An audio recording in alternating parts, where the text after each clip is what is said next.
ଓମ୍ ଶାନ୍ତି। ସୃଷ୍ଟି ରଚୟିତା ଜ୍ଞାନର ସାଗର ପରମାତ୍ମା ପିତାଙ୍କର ଜ୍ଞାନୀ ଆତ୍ମିକ ସନ୍ତାନମାନଙ୍କୁ ସଙ୍ଗମ ଯୁଗୀ ଶୁଭ ସକାଳର ଶୁଭ ଅଭିନନ୍ଦନ, ଶୁଭେଚ୍ଛା, ସୁସ୍ୱାଗତମ୍, ସୁପ୍ରଭାତ। ଗୀତାରେ କୁହାଯାଇଛି, ଯାହା ବିତିଗଲା ଭଲ, ଯାହା ହେଉଛି ଭଲ, ଆଗକୁ ଯାହା ହେବ ତାହା ମଧ୍ୟ ଭଲ। ଏହା ବାସ୍ତବରେ ହୃଦୟଙ୍ଗମ କରିବା ଆବଶ୍ୟକ। କେବଳ ପଢ଼ିଦେଲେ ବା ଶୁଣିଦେଲେ ଯେ ଭଲ ହେଇଯିବ ତାହା ନୁହେଁ। ଏହା କେଉଁ ଉଦ୍ଦେଶ୍ୟରେ କୁହାଯାଇଛି, କାହିଁକି କୁହାଯାଇଛି, ତାହା ବୁଝିବା ନିତାନ୍ତ ଆବଶ୍ୟକ। ଈଶ୍ୱରଙ୍କର ଏହି ରଚନାରେ ସୃଷ୍ଟି ଏକ ରଙ୍ଗମଞ୍ଚ। ଏଠାରେ ପ୍ରତ୍ୟେକ ଆତ୍ମା ଜଣେ ଜଣେ ଅଭିନେତା ଏହି ଶରୀର ରୂପକ ପୋଷାକ ପିନ୍ଧି ଅଭିନୟ କରୁଛନ୍ତି। ସୃଷ୍ଟି ନାଟକର ଚକ୍ର ଘୂରି ଚାଲିଛି ଅବିରାମ ଗତିରେ। ସତ୍ୟ, ତ୍ରେତୟା, ଦ୍ୱାପର, କଳି ପୁନଃ ପୁନଃ ପୁନରାବୃତ୍ତି ହୋଇ ଚାଲିଛି ନିର୍ଭୁଲ ଭାବରେ, ଯେପରି ଟେପ୍ ରେକର୍ଡରର ଟେପ୍ ଚାଲିଥାଏ। ଯେଉଁ ସମୟରେ ଯାହା ଘଟିଥିଲା ତାହା ହିଁ ପୁନରାବୃତ୍ତି ହୋଇ ଚାଲିଛି। ଏଥିରେ କିଛି ବି ନୂତନତ୍ୱ ନାହିଁ। ଯେପରି ନାଟକରେ ଅଭିନେତାମାନଙ୍କର ଅଭିନୟକୁ ଦେଖି ସମସ୍ତେ ମନୋରଞ୍ଜନ କରିଥାନ୍ତି, ସେହିପରି ଏହି ସୃଷ୍ଟି ନାଟକରେ ପ୍ରତ୍ୟେକ ଅଭିନେତା ନିଜ ନିଜର ଅଭିନୟ କରୁଛନ୍ତି। ଏହା ଅଭିନାଶୀ ସୃଷ୍ଟି ନାଟକ। ସବୁ ହେଉଛି ପୂର୍ବ ପ୍ରସ୍ତୁତ। ଏଥିରେ ଆଶ୍ଚର୍ଯ୍ୟ ହେବାର ନାହିଁ, ଦୁଃଖ କରିବାର ନାହିଁ, କି କାହାରିକୁ ଦୋଷାରୋପ କରିବା ମଧ୍ୟ ଉଚିତ ନୁହେଁ। କାରଣ ଏଥିରେ ଏକ ଗୂଢ଼ ରହସ୍ୟ ଲୁଚି ରହୁଛି। ତାହା ହେଉଛି କର୍ମର ହିସାବ କିତାବ। ସମସ୍ତେ ସମସ୍ତଙ୍କର ପୂର୍ବଜନ୍ମର ଋଣ ଶୁଝିବାରେ ବର୍ତ୍ତମାନ ଲାଗିଛନ୍ତି। ଏହା ଉପରେ ଶାସ୍ତ୍ରରେ ଅନେକ କାହାଣୀମାନ ଅଛି।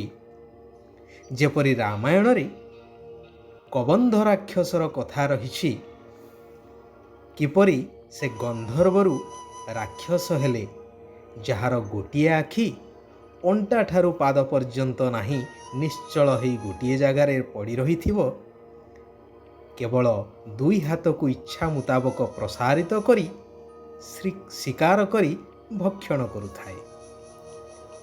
ରାମ, ଲକ୍ଷ୍ମଣ ସୀତାଙ୍କୁ ବନରେ ଖୋଜୁଥିବା ସମୟରେ ତାଙ୍କ ଦ୍ୱାରା ଶ୍ରାପମୁକ୍ତ ହେଇଥିଲେ ଏହି ଗନ୍ଧର୍ବ ରୂପୀ କବନ୍ଧ ରାକ୍ଷସ। ଏବଂ କିପରି ସେ ରାକ୍ଷସ ହେଇଥିଲେ ରାମଙ୍କ ଆଗରେ ସେ ବଖାଣିଥିଲେ କି କୌତୂହଳବଶତଃ ଭୟଙ୍କର ରୂପ ଧାରଣ କରି ଋଷିମୁନିଙ୍କୁ ଭୟଭୀତ କରାଇବାର ଚେଷ୍ଟା କରୁଥିଲେ। ଋଷି ତାଙ୍କ ଦିବ୍ୟ ଦୃଷ୍ଟି ବଳରେ ଜାଣିପାରିଲେ ଏବଂ ଅଭିଶାପ ଦେଲେ ଯେ ତୁମେ ସଦାକାଳ ପାଇଁ ଏହିଭଳି ରୂପ ନେଇଯାଅ। ତେବେ କହିବାର ଉଦ୍ଦେଶ୍ୟ ହେଉଛି, ଯିଏ ଯେପରି କର୍ମ କରିଥାନ୍ତି ତାର ହିସାବ କିତାବ ଚୁକ୍ତ କରିବାକୁ ହିଁ ପଡ଼ିବ ନା। ବର୍ତ୍ତମାନ ସମାଜରେ ଦେଖାଯାଏ, ପରିବାର ମଧ୍ୟରେ ମଧ୍ୟ ଜଣେ ଯଦି ଭଲ କର୍ମ କରିଥାଏ, ଭଲ କହିଥାଏ, ତାକୁ ଅନେକ କଷ୍ଟ ଭୋଗିବାକୁ ପଡ଼ୁଛି, ଅପମାନ ମଧ୍ୟ ସହ୍ୟ କରିବାକୁ ପଡ଼ୁଛି। ଏହା ହିଁ ହେଉଛି କର୍ମର ହିସାବ କିତାବ।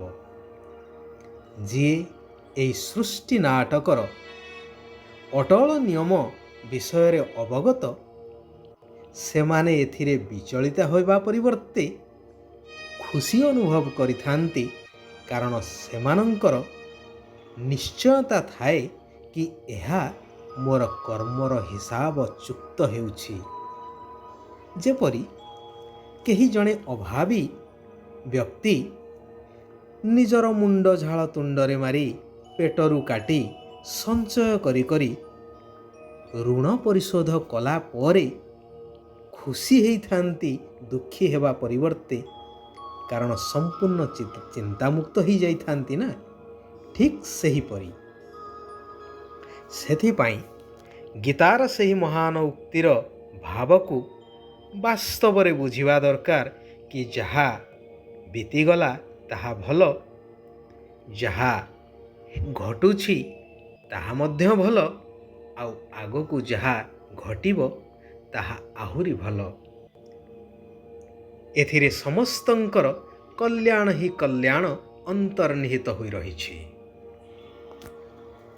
ନିରାକାର ଶିବ ଭଗବାନ କଳିଯୁଗର ଅନ୍ତ ଏବଂ ସତ୍ୟଯୁଗର ଆରମ୍ଭ ଏହି କଲ୍ୟାଣକାରୀ ପୁରୁଷୋତ୍ତମ ସଙ୍ଗମ ଯୁଗରେ ଆସି ସ୍ମୃତି ଦେଉଛନ୍ତି କି ତୁମେମାନେ ମୋର ଆଦି ସନ୍ତାନ ହିରୋ ପାର୍ଟଧାରୀ, ଅର୍ଥାତ୍ ସତ୍ୟ ଯୁଗରେ ଦେବୀ ଦେବତା ପଦଠାରୁ ଆରମ୍ଭ କରି 4 ଯୁଗ ଅତିକ୍ରମ କରି ଏହି ସଙ୍ଗମ ଯୁଗରେ ବ୍ରହ୍ମା ମୁଖବଂଶାବଳୀ ଶ୍ରେଷ୍ଠ ବ୍ରାହ୍ମଣର ପାଟ ବଜେଇଲା ବାଲା। ତେଣୁ ଏବେ ମୋର ନିର୍ଦ୍ଦେଶ ମାନ, ତେବେ ବିକାରର ଯନ୍ତ୍ରଣାରୁ ମୁକ୍ତ ହେଇପାରିବ। ପ୍ରଥମ କଥା ହେଉଛି, ମୁଁ ଯେଉଁ ଜ୍ଞାନ ତୁମମାନଙ୍କୁ ପ୍ରଦାନ କରିବା ପାଇଁ ଆସିଛି, ତୁମକୁ ଏହି ଅନୁଷ୍ଠାନ ଅର୍ଥାତ୍ ପ୍ରଜାପିତା ବ୍ରହ୍ମାକୁମାରୀ ଈଶ୍ୱରୀୟ ବିଶ୍ୱବିଦ୍ୟାଳୟର 7 ଦିନର ପାଠ୍ୟକ୍ରମକୁ ଭଲ ଭାବରେ ବୁଝି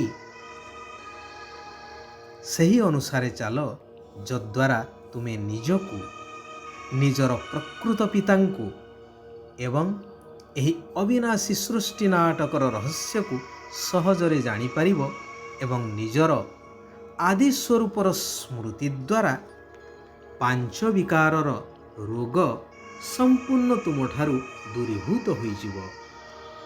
ଶାସ୍ତ୍ରରେ ଉଲ୍ଲେଖ ଅଛି, ବିଶ୍ୱାସେ ମିଳଇ ହରି ତର୍କେ ବହୁଦୂର।